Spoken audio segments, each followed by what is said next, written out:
قرآن کریم کی مختصر مگر جامع تفسیر۔ نحمدہ و نصلی علی رسولہ الکریم۔ السلام علیکم ناظرین، آج کچھ وقفے کے بعد حاضر ہو رہا ہوں، کچھ مصروفیات رہیں تو انشاءاللہ اب یہ کوشش یہی ہوگی کہ بغیر کسی تعطل کے یہ سلسلہ چلتا رہے۔ چنانچہ اس سے پہلے سورہ بقرہ کی آیت نمبر 178 اور 79 کی تفسیر آپ کی خدمت میں پیش کی جا چکی ہے۔ آج آیت نمبر 180 اور 181 کے ساتھ حاضر ہوں۔ تو آئیں بلا تاخیر شروع کرتے ہیں، لیکن اس کے ساتھ ساتھ اگر آپ چینل کو سبسکرائب بھی کر لیں تو اس سے یہ ہوگا کہ یہ پھر چینل جو ہے اور احباب تک بھی پہنچنا شروع ہو جائے گا، تو اس طرح سے سب کا فائدہ ہوتا چلا جائے گا۔ شکریہ۔ اعوذ باللہ من الشیطان الرجیم، بسم اللہ الرحمن الرحیم۔ کتب علیکم اذا حضر احدکم الموت ان ترک خیرا الوصیۃ للوالدین والاقربین بالمعروف حقا علی المتقین فمن بدلہ بعد ما سمعہ فإنما اسمہ علی الذین یبدلونہ ان اللہ سمیع علیم فمن خاف من موص جنفا او اثما فاصلح بینہم فلا اثم علیہ ان اللہ غفور رحیم۔ تو میں نے آپ کے سامنے سورہ بقرہ کی 3 آیات پڑھی ہیں۔ ان 3 آیات کے اندر یاد رکھیے گا میراث کے حوالے سے بہت ہی اہم قسم کے احکامات ہیں، لیکن ایک بات یاد رکھیے گا کہ اس آیت کے اندر جو احکامات ہیں یہ اب منسوخ ہیں، لیکن اس کی روشنی کے اندر کچھ احکامات جو اس وقت بھی معمول بھی ہیں، یعنی جن پر اب بھی عمل ہوتا ہے، وہ الگ ہیں۔ تو میں اس کو یوں سمجھ لیں کہ آپ اس آیت کی یا ان 3 آیات کی تفسیر جو ہے 2 حصوں میں بیان کروں گا۔ پہلا حصہ یعنی جب یہ آیت نازل ہوئی اور جب یہ آیت غیر منسوخ تھی بلکہ اس پر عمل جاری تھا، ایک وہ حصہ ہے۔ تو پہلے ہم اس کو سمجھتے ہیں کہ اس وقت کیا حکم تھا اور اس پر کیسے عمل ہوتا تھا۔ فرمایا کتب علیکم کہ اے ایمان والو تم پر فرض کر دیا گیا، لیکن یاد رکھیے گا کہ یہ اس وقت ہے جب یہ آیت منسوخ نہیں تھی، اب یہ منسوخ ہے۔ فرمایا کہ تم پر فرض ہے، کتب علیکم اذا حضر احدکم الموت، کہ جب تم میں سے کسی کی موت آنے لگے، یعنی اس کو محسوس ہو کہ اب میرا وقت قریب آ گیا ہے، ان ترک خیرہ، بشرطے کہ وہ کچھ مال بھی چھوڑ کر جا رہا ہو، یعنی وہ کچھ ترکہ چھوڑے جا رہا ہو، تو کیا فرض ہے اس پر؟ الوصیہ، کہ وہ وصیت کر کے جائے، للوالدین والاقربین، والدین کے لیے اور اپنے رشتہ داروں کے لیے، بالمعروف، انصاف کے ساتھ، حقا علی المتقین، اور فرمایا کہ یہ حکم جو ہے یہ لازم ہے متقین پر۔ آگے فرمایا فمن بدلہ بعد ما سمعہ، پھر اس کے بعد اس وصیت کو سن چکنے کے بعد کسی نے بدل دیا، یعنی وصیت کرنے والا وصیت کر کے فوت ہو گیا، تو جو اس کے پاس تھے جنہوں نے وصیت وہ سنی یا جو اس کو نافذ کرنے لگے، انہوں نے کیا کیا؟ اس میں کچھ تبدیلیاں کر دیں۔ فَإِنَّمَا اسْمُهُ عَلَى الَّذِينَ يُبَدِّلُونَهُ، فرمایا کہ اس تبدیلی کا گناہ انہی کے ذمے ہوگا جو اس میں تبدیلیاں کریں گے۔ ان اللہ سمیع علیم، بے شک اللہ تعالیٰ سننے والا اور جاننے والا ہے۔ ہاں، 2 صورتوں میں استثناء دیا گیا، یعنی تبدیلی کی ایک طرح سے اجازت دی گئی۔ وہ کون کون سی صورت؟ فمن خاف من موص، اور اگر جو اس وصیت کو نافذ کر رہے ہیں یا جو وصیت سن کر آگے پہنچا رہے ہیں ان کو یہ خدشہ ہو وصیت کرنے والے کی طرف سے، کس بات کا خدشہ؟ جنفن، کہ اس نے غلطی سے جو ہے کوئی طرفداری دکھا دی ہے کسی کی، یعنی وصیت میں اس سے کوئی غلطی ہو گئی ہے اور وہ غلطی جو ہے اس سے کوئی جان بوجھ کر نہیں ہوئی بلکہ ادروئے خطا ہو گئی ہے، اور کسی کو زیادہ دے دیا کسی کو کم دے دیا، طرفداری اس نے کوئی جو ہے وہ دکھا دی ہے۔ اور عصمت، یا پھر یہ کہ اس نے جان بوجھ کر جو ہے وصیت کرنے میں کوئی ایسا عمل کیا ہے کہ جو صریحاً جو ہے وہ اصول کے خلاف ہے، کسی کی صریحاً جو ہے وہ زیادتی ہو رہی ہے، جان بوجھ کر اس نے ایسا کیا ہے۔ فَأَصْلَحَ بَيْنَهُمْ، تو بعد والوں نے کیا کیا کہ اس میں اصلاح کر دی اس وصیت کے اندر۔ ظاہر ہے اگر اس قسم کی وصیت کر کے کوئی گیا ہوگا تو جو اس کے ورثاء ہوں گے ان میں جھگڑا پڑے گا کہ دیکھیں جی میرا بھی تو اتنا حق تھا، مجھے کیوں نہیں جو ہے دیا، اس کو زیادہ دیا، اس کے لیے زیادہ وصیت کی، میرے لیے کم وصیت کی، تو ان کا جھگڑا پڑے گا۔ فرمایا کہ فَأَصْلَحَ بَيْنَهُمْ، تو بعد والوں نے یعنی حاکم نے یا جو بھی اس وصیت کو نافذ کر رہے تھے یا کوئی بھی قبیلے کا بڑا جو بھی جو ہے ان کو ڈیل کرتا تھا، ان کو ہینڈل کرتا تھا، اس کی بات سنی جاتی تھی، تو اس نے کیا کیا؟ فَأَصْلَحَ بَيْنَهُمْ، ان کے درمیان صلح کروا دی، فَلَا إِثْمَ عَلَيْهِ، تو اس پر کوئی گناہ نہیں ہے۔ ان اللہ غفور الرحیم، بے شک اللہ تعالیٰ غفور الرحیم ہے، بخشنے والا ہے، رحم کرنے والا ہے۔ تو ان آیات کا خلاصہ ہم مختصر لفظوں میں 3 آیات کا یوں کہہ سکتے ہیں کہ پہلے وقت میں، یعنی یہ اس وقت کی آیت ہے، یاد رکھیے گا، یہ اس وقت حکم تھا اور اسی لیے منسوخ بھی ہے کہ اس وقت تک آیت میراث جو ہے وہ نازل نہیں ہوئی تھی، یا آسان لفظوں میں اس وقت تک جو میراث کے قواعد و ضوابط ہیں، جو کہ 4 پارے میں بڑی مفصل آیت ہے، جو انشاءاللہ اپنے وقت پر آئے گی،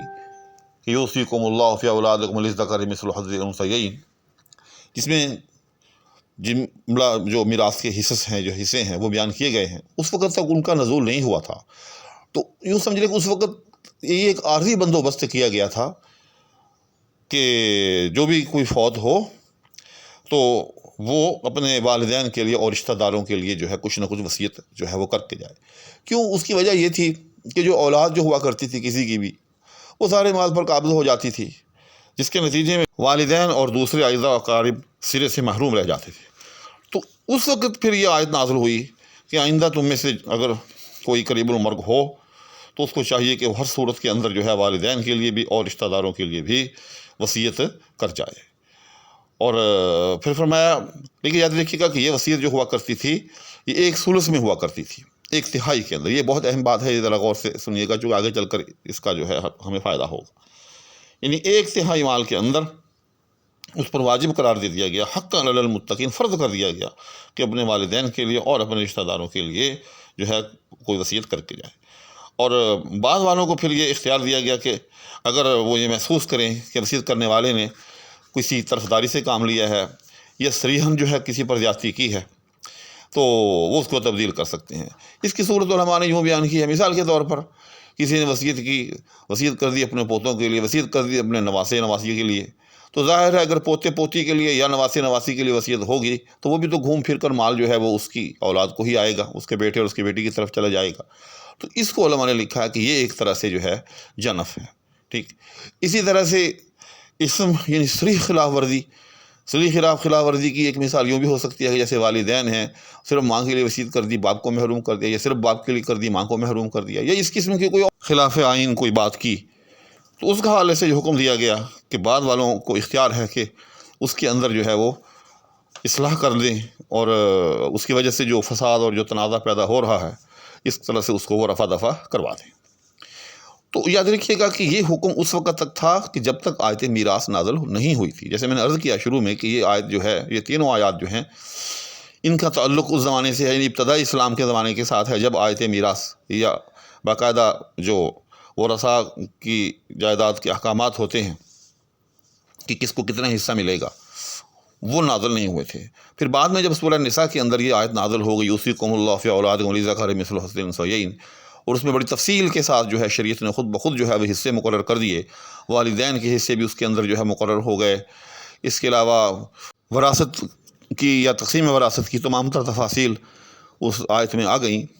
تو پھر یہ آیت یا یوں سمجھ لیں کہ یہ تینوں آیات جو تھیں وہ منسوخ ہو گئیں۔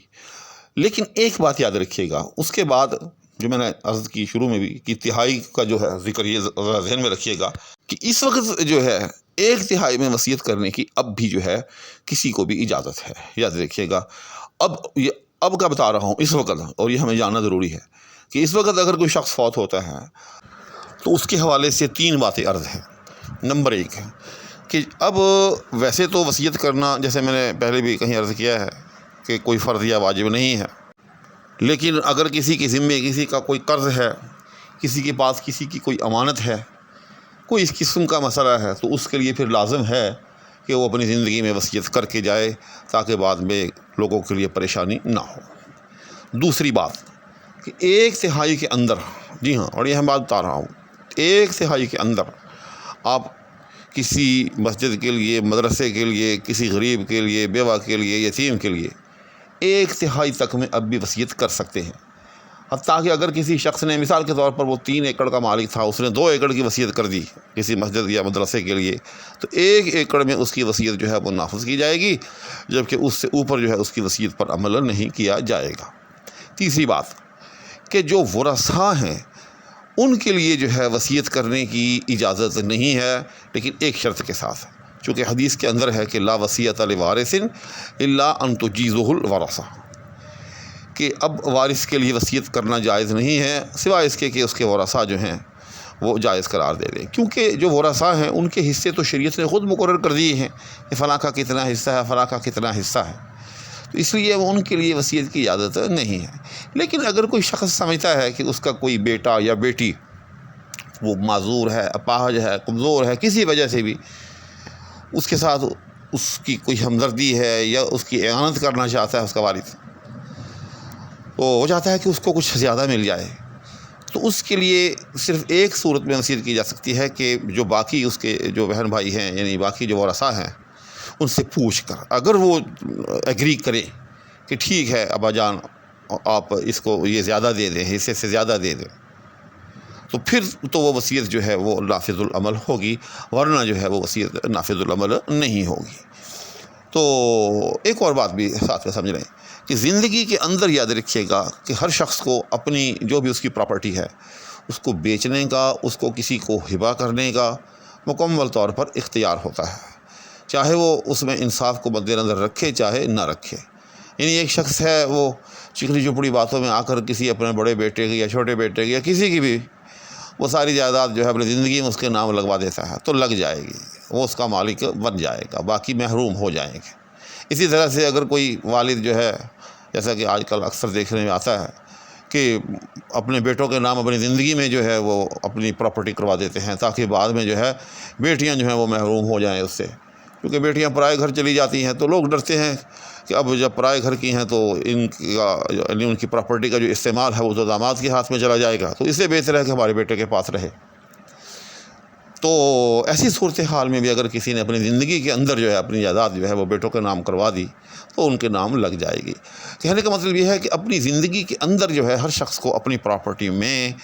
جو ہے وہ تصرف کا، اس کو نام لگوانے کا، اس کو بیچنے کا، اس کو کسی کو ہبہ کرنے کا یا کسی بھی خیراتی ادارے کو دینے کا اس کو مکمل اختیار ہے۔ یہ الگ بات ہے، یاد رکھیے گا کہ انصاف کا دامن اس کو نہیں چھوڑنا چاہیے۔ اگر اس نے ایسا کیا، یعنی اگر انصاف کا دامن چھوڑتے ہوئے کیا تو اس کو اگرچہ دنیا میں اس کا خمیازہ نہ بھگتنا پڑے، لیکن اللہ کے ہاں جو ہے قیامت کے دن اس کو اس کا خمیازہ جو ہے وہ ضرور بھگتنا پڑے گا، کیونکہ انصاف چاہے کسی کی ایک سے زیادہ بیویاں ہوں، چاہے کسی کی ایک سے زیادہ اولاد ہو، ان کے درمیان انصاف کو مد نظر اور ملحوظ خاطر رکھنا بہت لازم ہے۔ تو امید ہے کہ وصیت کے حوالے سے موٹی موٹی باتیں جو ہیں وہ آپ کو سمجھ آ گئی ہوں گی۔ دیکھیے، میں برملا یہ اعتراف کرتا ہوں کہ نہ میں کوئی بڑا عالم ہوں، نہ میں کوئی جو ہے مفتی ہوں، میری بات میں غلطی بھی ہو سکتی ہے۔ اگر کہیں کوئی غلطی کسی کو نظر آئے تو وہ جو ہے کمنٹ کے اندر لکھ کر جو ہے وہ مجھے پلیز انفارم کرے تاکہ میں اس ریموو کر سکوں۔ بس صرف میری اتنی خواہش ہے کہ جو موٹی موٹی باتیں میں جانتا ہوں کیوں نہ آپ احباب کے ساتھ بھی شیئر کر لی جائیں، تاکہ عام آدمی کو، مجھ جیسے عام آدمی کو قرآن کریم کا جو موٹا موٹا علم ہے وہ حاصل ہو سکے اور ہمارے لیے یہ زاد آخرت بن سکے۔ اسی کے ساتھ اجازت چاہوں گا۔ اللہ حافظ۔